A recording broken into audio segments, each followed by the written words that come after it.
Asal-usul leak Bali dan kisah mistisnya. Minus, apakah kalian pernah mendengar leak Bali, kawan? Leak Bali merupakan makhluk yang terbentuk karena ilmu tertentu. Wujudnya digambarkan dengan mata yang besar dan gigi taring yang tajam. Masyarakat Bali memiliki cerita mitos yang mereka percayai terkait asal-usul leak Bali ini.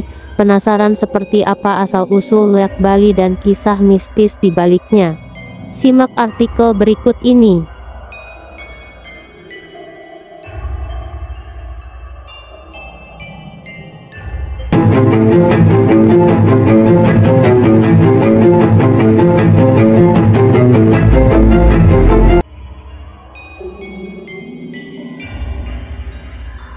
Sejarah dan asal-usul leak Bali.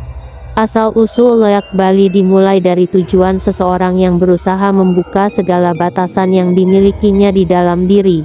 Dalam hal ini, leak berarti mengganti, juga mengubah identitas diri yang terikat dengan rendahnya kesadaran seseorang. Ilmu leak berusaha memperdalam hubungan penganutnya dengan kekuasaan yang besar dan tak terbatas dengan cara bermeditasi. Ilmu leak terkadang disalah-artikan sebagai ilmu hitam. Padahal ilmu leak merupakan upaya memperoleh pengalaman dalam melampaui diri melalui meditasi, sedangkan ilmu hitam adalah metode dengan teknik atau cara yang merugikan orang lain. Makna sesungguhnya dari leak adalah menempatkan aksara suci ke dalam tubuh manusia. Menurut sifat penggunaannya, ilmu leak dibagi menjadi 3 kelompok, yaitu satwika baik, rajasika ego dan keakuan, dan tamasika emosi buruk. Hal ini menandakan leak sebagai ilmu yang netral. Di sisi lain, menjelaskan leak sebagai jelmaan binatang seperti kerang, babi, dan ayam untuk menakut-nakuti seseorang. Hal ini membuat orang bertanya-tanya, apakah kehadiran leak menyakiti manusia? Nyatanya, secara umum leak tidak menyakiti karena prosesnya sendiri cukup bagus bila seseorang memang berminat mempelajarinya.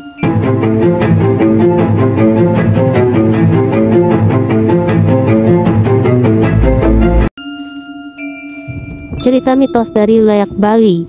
Misteri leak Bali tidak berhenti sampai pada pengertian ilmunya saja. Ada sejumlah mitos dari masyarakat Bali yang menjelaskan asal-usul leak Bali tersebut. Menurut masyarakat Bali, legenda leak Bali berasal dari cerita yang muncul pada abad ke-11 Masehi, yaitu ketika pemerintahan Raja Erlangga berlangsung. Kala itu, masyarakat berspekulasi seorang janda bernama Calonarang memiliki ilmu sihir hitam. Karena sering melantunkan kidung-kidung berbahasa aneh, tidak jarang perempuan itu bersembunyi dan mengurung diri ketika matahari terbenam dan terbit. Reputasi buruk yang dimilikinya membuat pemerintah dan warga sepakat mengambil tindakan untuk menghukumnya. Namun, karena takut berhadapan langsung, para prajurit istana berencana membunuhnya saat tertidur di malam hari. Naas, Calonarang bangun ketika para prajurit hendak melakukan rencananya sehingga ia pun marah, matanya seolah akan keluar dilengkapi gigi taring panjang yang dimilikinya. Calonarang menyemburkan api dari mulutannya hingga para prajurit mati, dan cerita inilah yang menjadi asal-usul leak Bali.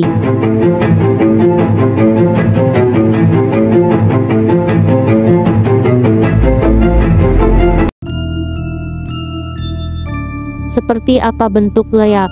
Menurut Asosiasi Parapsikologi Nusantara, sejumlah kitab lontar menjelaskan ilmu-ilmu leak. Di antaranya ada lontar cambra berak, lontar sampian emas, lontar tanting emas, dan lontar gundiru. Selain itu, ilmu leak juga memiliki tingkatannya tersendiri. Berikut ini penjelasannya.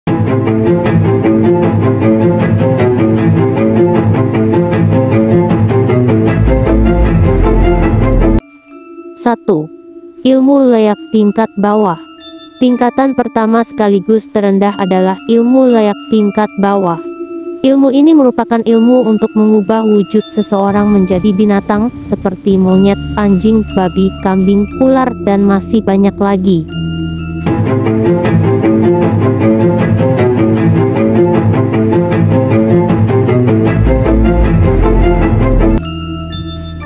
Dua. Ilmu leak tingkat menengah. Tingkatan kedua ilmu leak adalah tingkat menengah. yaitu kemampuan untuk mengubah wujud seseorang menjadi burung garuda. Dalam bentuk lainnya, seseorang dapat berubah menjadi pitik bengil yang mempunyai paruh dan cakar yang berbisa dengan mata yang mengeluarkan api. Ilmu tingkat menengah ini juga dapat mengubah seseorang menjadi jaka tungul, yang digambarkan sebagai pohon enau tanpa daun pada batangnya pohon. Enau tersebut dapat mengeluarkan api serta bau busuk yang beracun.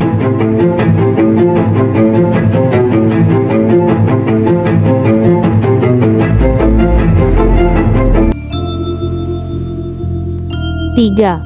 Ilmu leak tingkat tinggi. Tingkatan akhir ada pada tingkatan tinggi. Pada ilmu leak tingkat tinggi, leak dapat mengubah wujud seseorang menjadi Nyai Rangda. Ilmu tingkat tinggi leak juga mampu mengubah orang menjadi bade, menara pembawa jenazah bertingkat 21 atau dalam bahasa Balinya disebut tumpang selikur.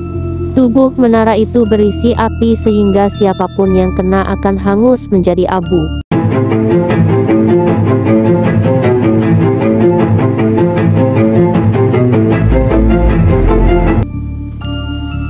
Leak melambangkan apa?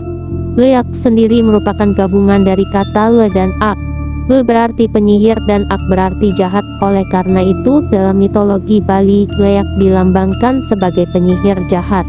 Umumnya, leak hanya bisa dilihat pada malam hari oleh para dukun pemburu leak. Pada siang hari, ia akan terlihat seperti manusia biasa. Sementara itu, ketika hari menyentuh malam, ia akan berada di sekitar kuburan untuk mencari organ-organ dalam tubuh manusia yang bisa digunakannya untuk membuat ramuan sihir. Namun, leak juga bisa mengincar organ manusia yang masih hidup. Ramuan sihir dari organ-organ yang dikumpulkan leak dapat mengubah bentuknya menjadi sosok hewan yang ganas seperti harimau, kerang babi, atau bisa juga menjadi Rangda, yaitu ratu dari para leak. Hal ini menghasilkan cerita baru untuk leak, bahwa leak dapat berupa kepala manusia dengan organ-organ yang masih menggantung di kepalanya. Leak tidak hanya mengincar organ tubuh, tetapi juga senang menghisap darah bayi di dalam kandungan. Biasanya, mereka akan terbang untuk mencari perempuan hamil. Ada 3 leak yang terkenal. 2 di antaranya perempuan dan 1 laki-laki. Menurut kepercayaan lainnya dari orang Bali, leak adalah manusia biasa yang mempraktekkan sihir dan membutuhkan darah embrio agar dapat hidup, padahal bentuk sesungguhnya dari leak adalah orang yang memiliki lidah panjang dan gigi tajam. Sejumlah orang beranggapan sihir leak hanya berfungsi di Bali sehingga leak hanya ditemukan di Bali. Itulah asal-usul leak Bali dan kisah mistis di baliknya. Leak Bali dapat terwujud karena adanya ilmu yang dipelajari seseorang untuk membuka segala batasan dalam diri.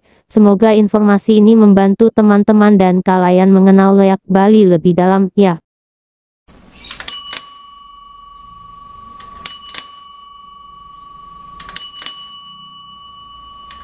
Subscribe to my channel.